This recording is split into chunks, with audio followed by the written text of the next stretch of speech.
Hello, welcome to Switched On, Paul speaking, and I've got a quirky little game to look at for you today. This is a fairly new release on the Nintendo Switch. Came out on the 14th of December, so a little bit earlier this month. £13.39 in the UK. And it's, as I say, it's a bit of a quirky one really. I've been quite enjoying it, although it's one of those games where I'm not sure why I'm enjoying it. It's called Cave Digger, as I say, and this was basically a VR game. I think it was a VR game first, before it was ported to any other platform. I hope that's right. I can see why it works really well as a VR game. I actually played a bit of this on the Oculus Quest, and you can see how it worked quite well because you're kind of immersed in the world, you know, and using your hands and you're catching minerals and hammering away at rocks and stuff. But I'm not sure quite how well it translates to the Switch or to console. But as I say, I can't stop playing it, and I don't know why. So let me just tell you a little bit about it. Basically, you travel down these mine shafts. As you can see what I'm doing here, just hammering away at the bedrock. You get a certain amount of time to mine the walls and grab the minerals. If you hold down ZL, you've got this scanner that allows you to scan beyond the rock for basically what's behind there. And when you mine this rock, you press R to pick it up, drop it into this little bucket. As I say, you can probably see by that how it would work well as a VR game, because as I say, you know, you're very actively grabbing it and, you know, getting really immersed. But at the moment, obviously, I'm using a controller. When the time runs out, in the bottom right-hand corner, the doors come down. You can't access the walls anymore, and anything that's on the floor gets sucked into these holes in the corner. So you've got to pick up what you mine pretty quickly. You've got these other tools. I've got a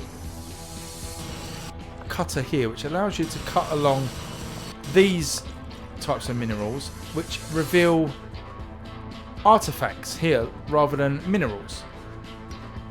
Oh, but you can only get them out of the walls by using this sort of saw cutter. I've got some other tools as well. One that lets me drill for oil, and I've also got some dynamite. Quickly chuck those in the bucket. Oh, as we see there, as the shaft moves off, they get sucked into the holes.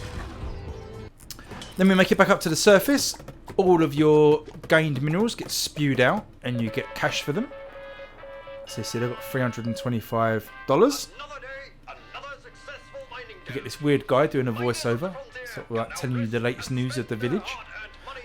As you come back up to the surface, you've got this little shop where you can buy new tools and new accessories to help you out. I've got this kind of key thing that's hanging around in my shaft. It's a key, but I don't know where it goes. I'm just going to keep it in there till I know where it goes. You can actually wander around as well. This sort of Wild West town. There's little areas to explore. So there's a little bar here. Sometimes there's little secrets. You can see I found a little chunk of gold or whatever it is. Going to chuck that in the bucket. Let's get some cash for it. Should get chucked out there, but it hasn't. And you can wander outside as well. So you've got this whole little old Wild West town that you're trying to bring back to prosperity by collecting money and buying stuff. You see here, this is like a kind of a, what is it? Is it a shop? General store it's called. But basically it allows you to buy blueprints for new buildings. So you can upgrade the buildings or build new buildings. Buy a gas mask there for $29,000. That must be pretty tasty. You've got an upgraded well here. See, this is what you're basically collecting all your money for. You can see the bottom right hand corner, I've got $5,573. Let's try and buy something actually. I bought a blueprint. It's cost us $5,000, but I'm not quite sure where it goes.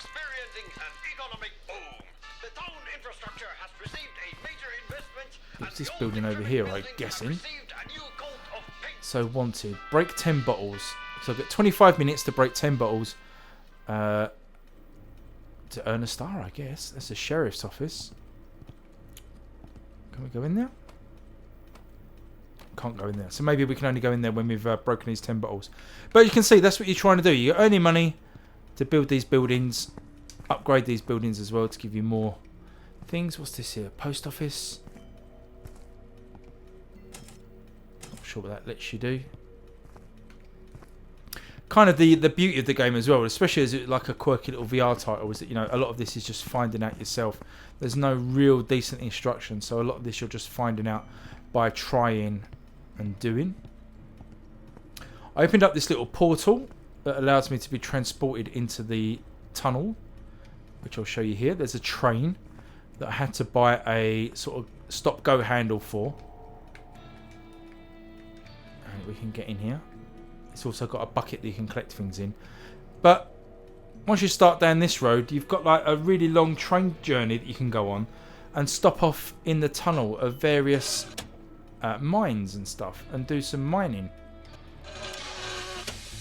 So here we go. It's a bit weird again, and it goes back to its VR roots. You have to kind of grab the handle and look up to make it start moving. But here we go. We're on the train now. We're leaving the Wild West town, heading off into the tunnels to do some mining. It's kind of hard to see where you're going, but you kind of get the idea when there's an area to stop. This kind of tunnel changes to something a bit more interesting. So we'll stop at the first juncture and show you what the tunnels are all about. But basically, it's just mining to find stuff, to make money, to buy new buildings. It's kind of this really oddly addictive gameplay loop. And again, you can imagine the nausea-inducing inertia of this train journey if you're in VR, if you're anything like me. But as you can see here, we've opened it up, so we're going to grab that and look down. I've actually put it in reverse. We don't want to put it in reverse. Kind of need to get it in the middle like that to stop. So it's kind of a little place of interest here to get out. Some things to look at. There is sort of treasure chests and stuff like that to find. See, there's a box to break, and it's got some bottles in. This little dude here's a little treasure chest. He comes and helps you out, and if you drop some minerals on the, drop minerals or artifacts on the floor, he'll come and grab them, and you'll get the cash for them. Although I think he goes into some sort of evil mode. There you go, he's picked them up, and you see the bottom right hand corner, I've got some money for them. But yeah, since going this kind of evil mode where he'll come and eat them and you don't get any money for them, which is a bit annoying. Is there anything else to break? Sorry if this is a bit dark as well. Right, so let's head back to the train.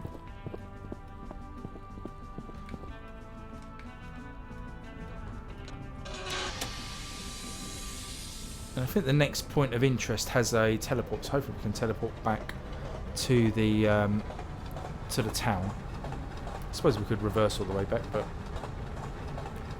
it'd be a bit of a scary journey.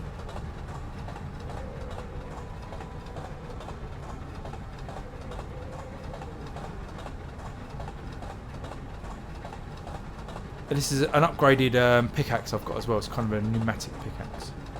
Right, some places of interest here. So you see these little caves that you can go in.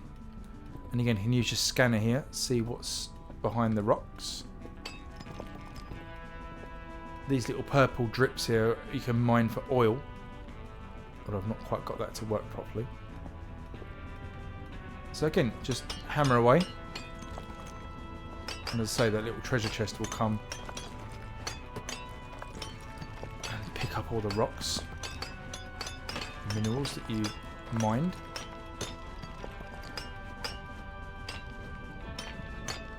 But yeah, I don't know how this works. Let me know below if you've played this on any VR systems, on the Oculus Rift or Oculus Quest. You can see here the treasure chest is chewing up those minerals for us now. Yeah, and let us know if you've played this before. As I said, I think it's a better experience in VR than it probably is using a controller. Certainly more immersive. Got a locked door here. That's a bit of a mystery. I wonder if we could use a key on that. Some more things, more boxes to smash. Let old Chesty here grab those. bit of a deeper cave system here. If we can jump back to the town, I don't think we can. Oh yeah, some quests there as well in the pause menu. Fix the broken tracks and quest complete. Collect reward from the sheriff. So we need to go back to the sheriff and collect that. Let me just jump back on the train. If I can't quickly find the shaft, I will edit the video. The portal, sorry. I will edit the video and we'll just jump back and do one more run down the mine shaft. Right, so here we are finally at the portal. Took a bit longer than expected to get here. If I've got, you know, obviously this isn't the best game in the world, but it's, you know, as I say, it's got a certain charm to it. But if I've got one real major complaint, it's that once you're on this train, you're kind of trapped into this tunneling system. You know, there are things to do along there. There is caves to find and lots of secrets and treasures to find. And maybe I've got the wrong end of the stick. Maybe, you know, this train journey is the main focus of the game. But yeah, it just feels like you know, you're kind of you're trapped into that.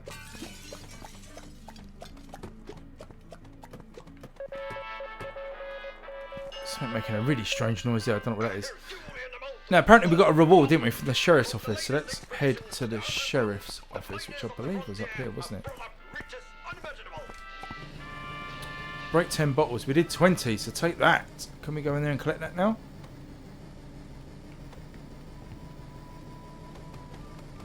Apparently not. Can't use the door. We can smash the window. So I don't know how we collect our reward. I would assume we use the handle, but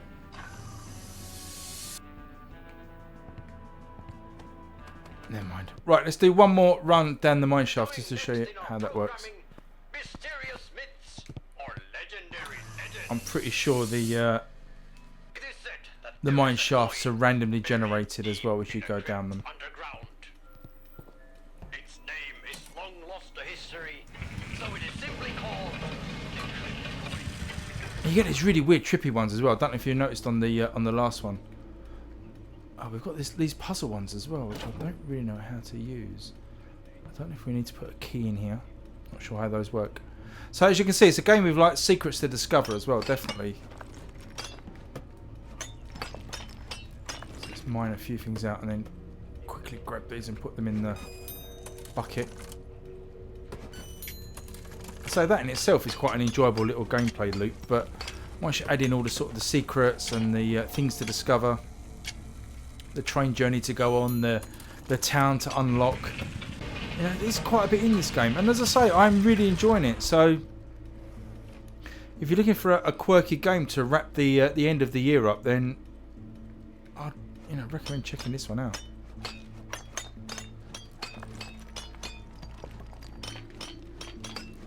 Let's see what we can grab here. Obviously, all these gems are worth different points as well, different amounts of money as well. I've got 10 seconds. Oh, I can't get to that one. Maybe another slight issue as well is sometimes it's hard to line up your pickaxe. Oh no! Back on the shutters. We've got one more level to go through, then we're back at the top level. And we'll wrap this one up. Let me know below what you think. As I say, if you've played this before.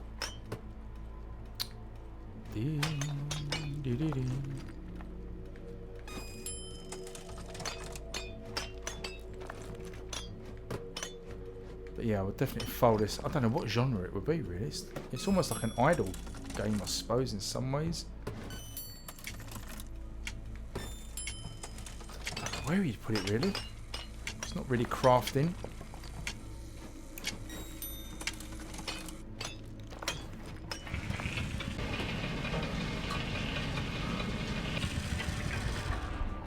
And then we go back at the surface and we spew out our gems or rocks, minerals. Collect some more money and the loop continues. So there you go. That is Cave Digger on the Nintendo Switch. So it's out now, so you can pick up on the eStore now. Very quirky game.